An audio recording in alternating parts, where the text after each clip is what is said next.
Pintos.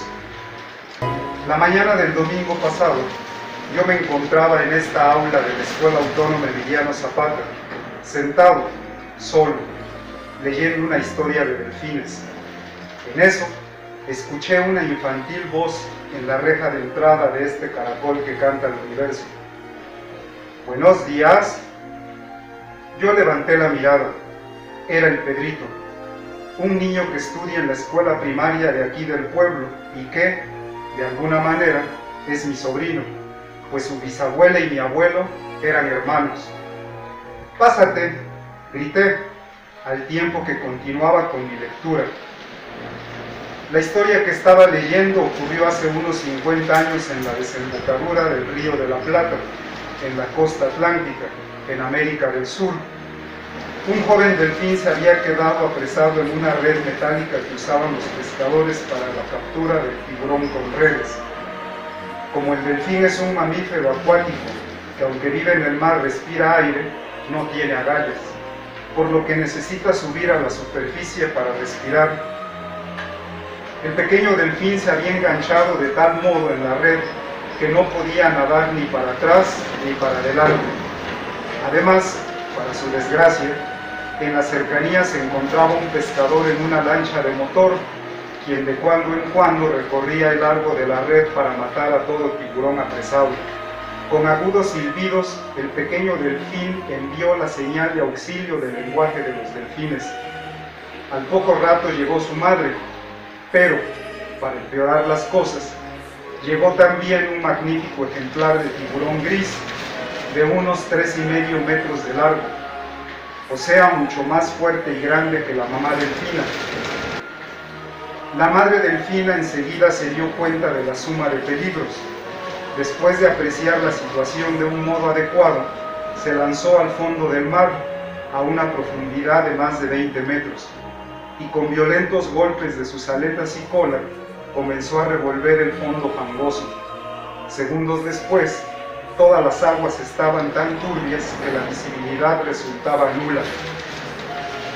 A partir de ese momento, ni el pescador ni el tiburón podían saber dónde se hallaba su víctima, pero la madre delfina sí, puesto que los delfines no dependen de los ojos para localizar algo en el agua, ya que poseen una especie de radar, un sistema capturador de ecos ultrasónicos, mediante el cual pueden orientarse en el agua en plena oscuridad y en las aguas más turbias, con la misma precisión que si fuera de día y las aguas estuvieran limpias y transparentes.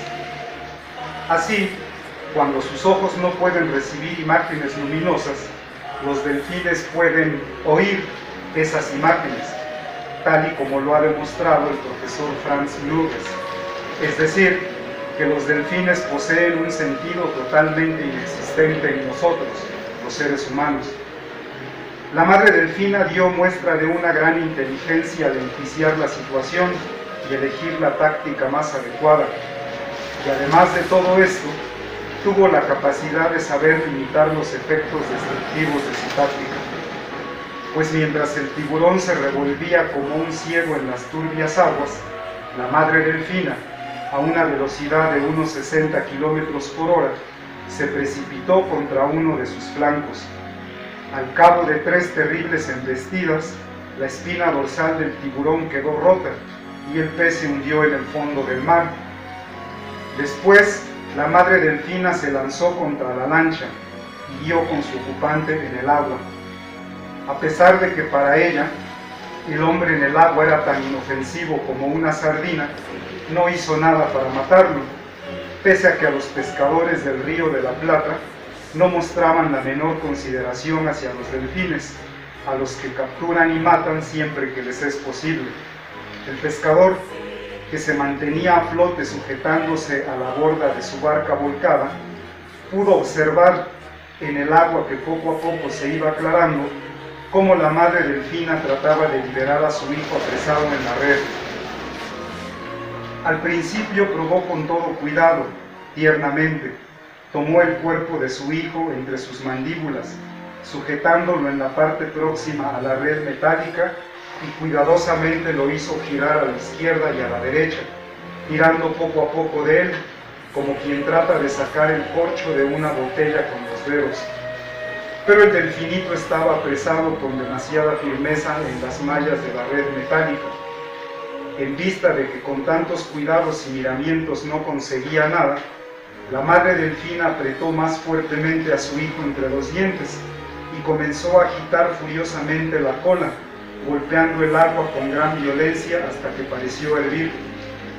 Justo en ese momento dio un brusco tirón con todas sus fuerzas, sin tomar en consideración el dolor que, indudablemente, estaba causando a su pequeño hijo.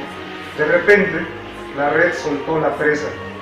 El pequeño delfín logró su libertad, aunque sangraba abundantemente por la herida que su madre se había visto obligada a hacerle. Pese a ello, dio el pequeñín unos grandes saltos de alegría en el aire y desapareció tras de su madre por la inmensidad del océano. Me quedé pensando que si existe algún misterio incomprensible, es la razón de la amistad que los delfines sienten por nosotros, los seres humanos. Buenos días, tío Filo, volvió a saludar el Pedrito, pero ahora ya frente a la entrada del aula, con el rostro cubierto con un cubrebocas. ¿Qué hubo?, le saludé, al tiempo que cerraba el libro de historias de animales. ¿Te lavaste las manos al entrar?, le pregunté, a lo que el pequeño Pedro asintió con la cabeza. Siéntate, le dije, señalándole una de las 5 sillas disponibles en esta aula. Ya sentado, y al tiempo que sacaba su libreta y un lapicero de su mochila, me reveló: lo que pasa es que tengo una pregunta, y me preguntaba si usted me puede ayudar a responderla. Simón, pues tú dirás, le dije. Pues es que lo que quiero saber es, ¿dónde está Jesús? Yo guardé silencio y, rápidamente, me puse a hacer memoria de todos los Jesuses, grandes y chicos, que he conocido aquí en el pueblo. Eran varios y de varias familias, así que le interrogué extrañado: ¿cuál Jesús? El Pedrito ya había abierto su libreta. Parecía que algo buscaba o revisaba en sus apuntes.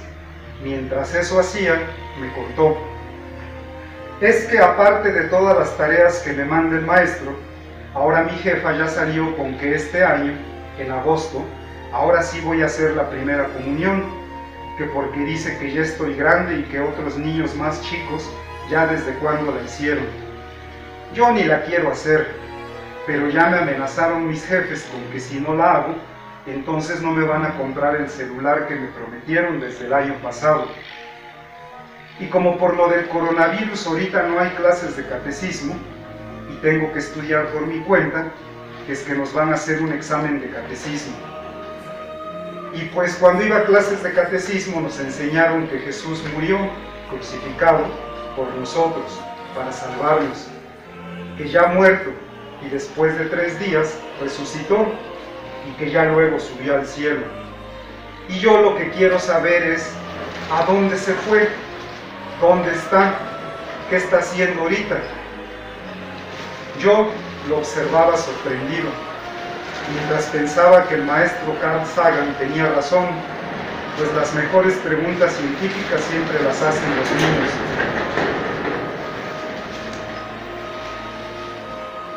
Seriamente, y con la honestidad que solo es posible cuando se está consciente de compartir con el otro la historia y la sangre, le planteé: tu pregunta tiene 2 respuestas, la larga y la corta.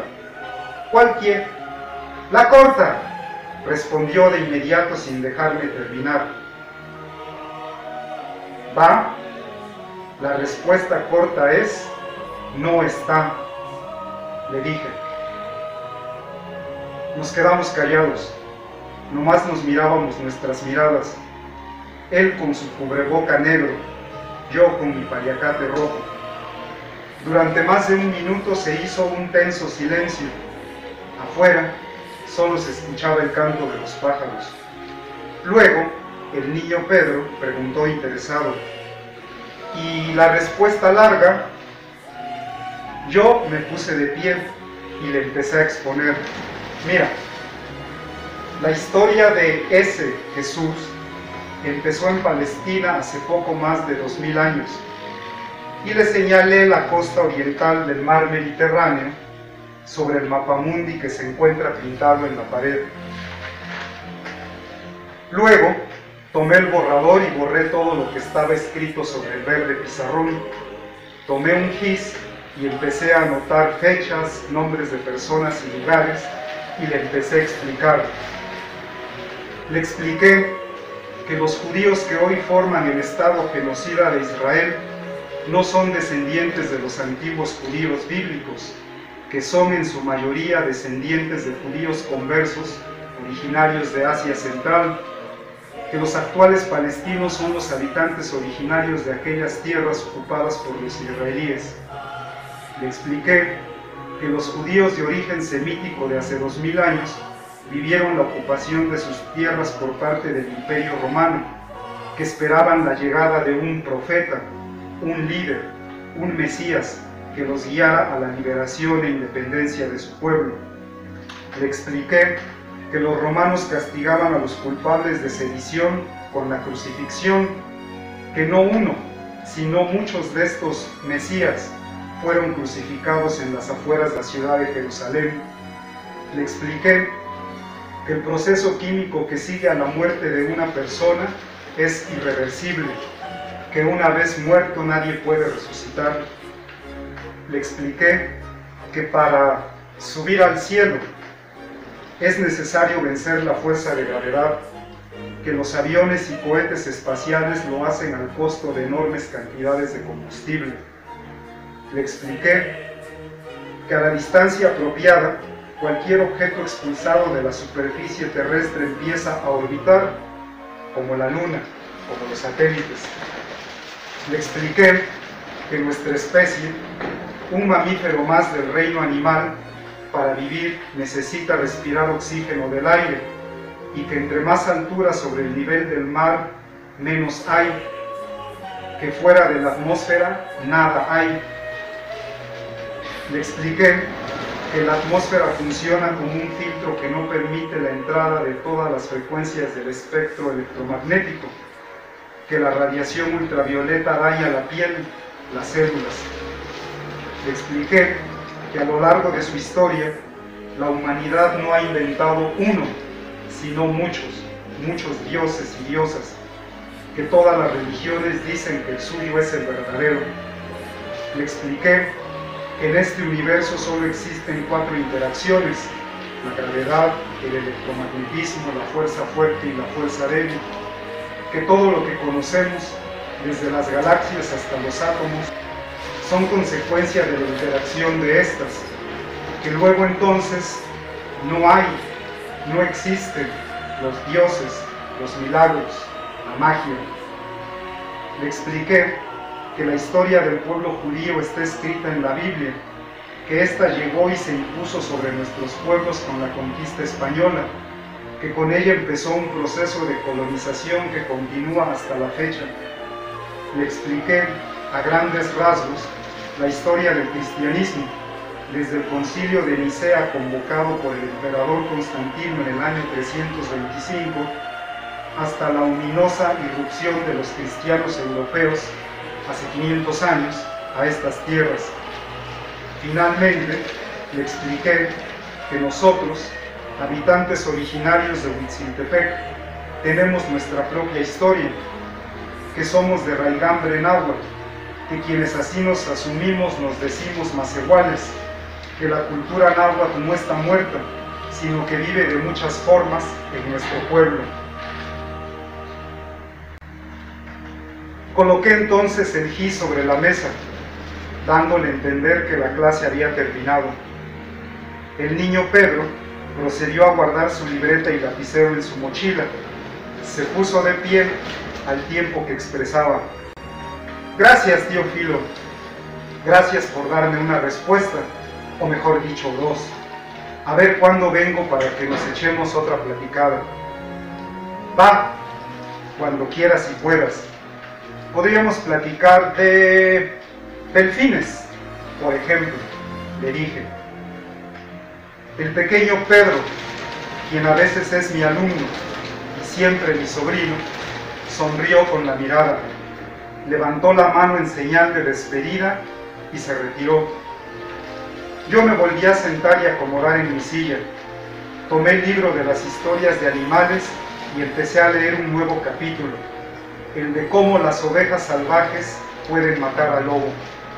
Un saludo y nos vemos. Hasta la próxima.